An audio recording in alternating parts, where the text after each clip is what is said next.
All right, everyone, buckle up, because today we're diving deep into the case of Gary Ridgway, the Green River Killer. Yeah, you guys have been requesting this one a lot, and let me tell you, it's a heavy one. It really gets under your skin. It's not just about the murders themselves, though those are obviously horrific, but it's more about how he was able to just disappear. Like, how does someone operate like that for so long without raising any red flags? Right. And what does that say about us, about society, that we didn't notice or stop him sooner? Exactly. And to try and make sense of it all, we've got stacks of documents, court transcripts, psychological evaluations, interviews, you name it, we've got it. So where do we even begin with a case this massive? I guess we got to start with the basics. We're talking about at least 49 confirmed victims, but some estimates say it could be even higher. And that's just the confirmed ones. Most of them were women who, for different reasons, found themselves in vulnerable situations involved in sex work, runaways, living on the margins. And Ridgway? He knew that.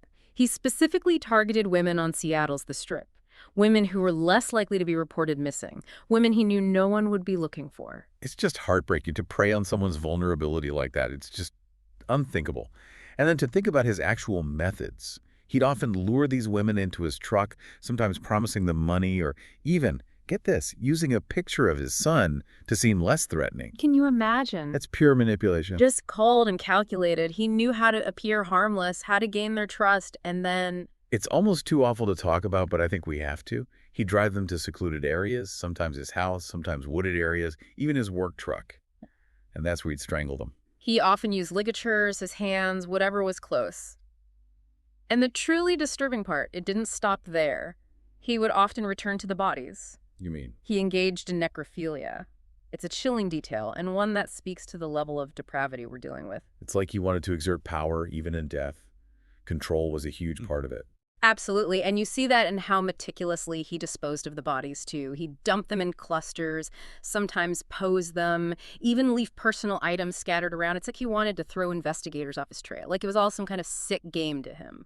So how does someone become capable of such horrifying acts? Right, it's the age-old question. Was he born this way? Did something happen? And the answer is never simple.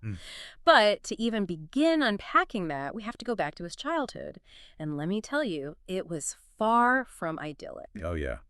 Tell me about it. Well, Ridgway's mother was incredibly domineering. She controlled every aspect of his life. And then there was his father, who openly ridiculed sex workers, which is just chilling considering Ridgway's choice of victims. Wow, talk about a dysfunctional dynamic. And to top it off, Ridgway struggled with bedwetting well into his teens. I can only imagine the shame and humiliation that comes with that, especially with a mother like his. Exactly. Some experts believe that this early trauma, particularly his relationship with his mother, played a role in his later psychological development.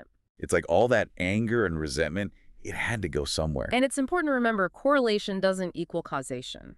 Of course. But it definitely provides some context. It does. And then there's this other incident from when he was a teenager. Oh, yeah. What happened? He stabbed a 6-year-old boy. He stabbed a kid. Yeah. Thankfully, the boy survived. But it's a chilling glimpse into the darkness that was already present in him at such a young age. It's terrifying. So we've got this kid with a messed up childhood, a history of violence, and then somehow he manages to join the Navy, get married, have a son. It just doesn't add up. And that's the truly unsettling part about Ridgway. He was a master of compartmentalization.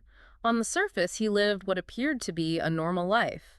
But underneath, he harbored these horrific secrets. It's like he had these two completely separate lives, existing side by side. He was living a double life, and it's that ability to blend in, to appear normal, that allowed him to evade capture for as long as he did. I mean, it's mind-blowing. How can someone be so calculated, so methodical in their crimes, and yet appear so ordinary? It's a chilling thought, and what makes it even more disturbing is that there were actually a few times when investigators came close to catching him, but he managed to slip through the cracks. Oh, really? Like what? Well, there was the case of Maria Malvar in 1983. Her boyfriend at the time actually saw her getting into Ridgway's truck. He saw her. Yep. And he was so uneasy about it that he actually followed them for a bit.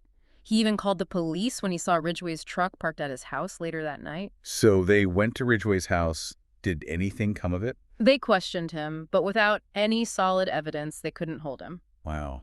That must have been frustrating for investigators, knowing they were so close. It was a huge missed opportunity. And then a year later, they brought him in for questioning again. He even passed a polygraph test. He passed a polygraph. How is that even possible? It's more common than you'd think, especially with someone like Ridgway, who likely had a very detached, almost emotionless way of recounting his crimes, even to himself. To him, it might have been like reciting a grocery list. It's chilling. Right. So while all of this is going on, the Green River Task Force, they're the ones working tirelessly to crack this case, right? Exactly. They were interviewing hundreds of people, chasing down leads, desperate for a break in the case. They even consulted with other serial killers. The what? Who do they consult with? Well, most notably, they spoke with Ted Bundy. Ted Bundy. Get out of here. I mean, I know he fancied himself an expert, but why would they even? Hey, sometimes to understand the mind of a killer, you have to get inside the mind of another killer, you know? And Bundy, surprisingly, offered some pretty accurate insights. He suggested that the Green River Killer might be revisiting the dump sites, even interacting with the bodies after death. Okay, now that is seriously creepy. But I guess it makes sense, considering. So the task force had their work cut out for them, that's for sure. What else did they try? They were doing everything they could with the resources they had at the time. In 1987, they actually took hair and saliva samples from Ridgway during one of their interviews. So they had his DNA.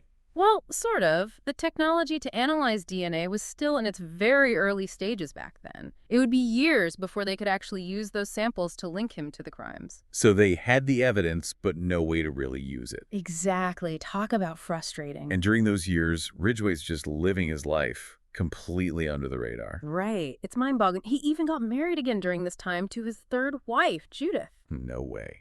Did she have any idea about his past? None whatsoever. She said later that there was no carpet in the house when she moved in. Investigators believe he likely disposed of it after wrapping a body in it. You've got to be kidding me. It's beyond comprehension. It's a chilling reminder that we never truly know what goes on behind closed doors. And what's even wilder is that his kill rate actually seemed to decrease after he married Judith. She later claims she believes she saved lives by being his wife. Wow. That's a heavy thought. So what finally led to his capture? I mean, they couldn't keep hitting dead ends forever, right? They got lucky, in a way. DNA technology had advanced significantly since they first collected those samples from Ridgway. By 2001, they were able to definitively match his DNA to semen found on 3 of the victims. Wow. So it was the DNA that finally caught up with them after all those years. It was the break they'd been waiting for. Finally, they had their man. So they finally had him after all these years. What happened next? Did they, I don't know, go straight to trial? Well, they had him, yeah, but there were still so many unanswered questions. They needed more, you know? Like, what happened to all the other women? Exactly. And where were the bodies? Plus, they knew a confession, a full account from Ridgway himself, would be invaluable, not just for the case, but for understanding, well, how someone becomes like that in the first place. Right, of course. So what do they do? Facing a mountain of evidence, not to mention the possibility of the death penalty, Ridgway, he agreed to a plea deal. A plea deal. So he wouldn't face trial. Not for all the murders, no.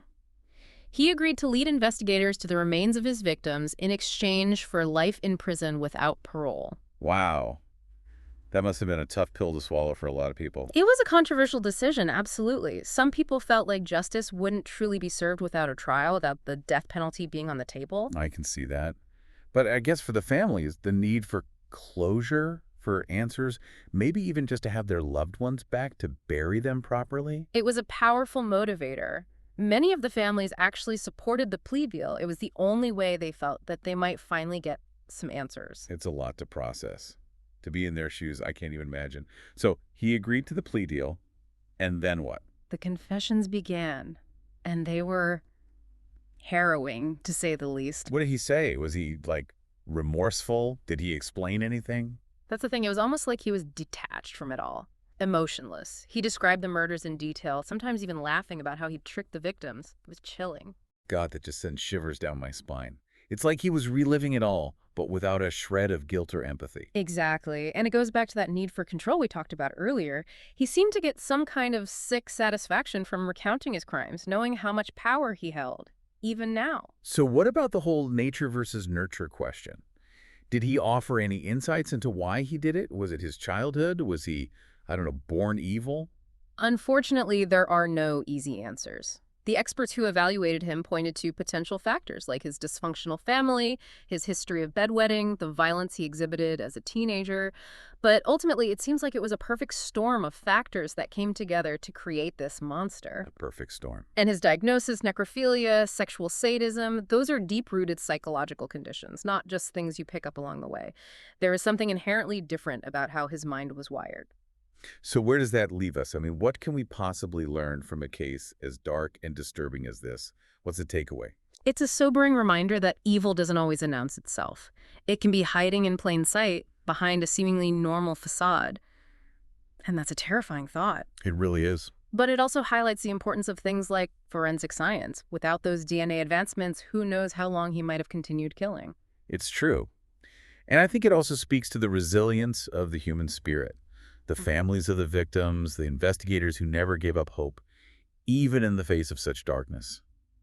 It's a reminder that even in the darkest of times, there's always hope, always a reason to keep fighting for justice, for truth, for understanding. And on that note, that wraps up our deep dive into the haunting case of Gary Ridgway, the Green River Killer.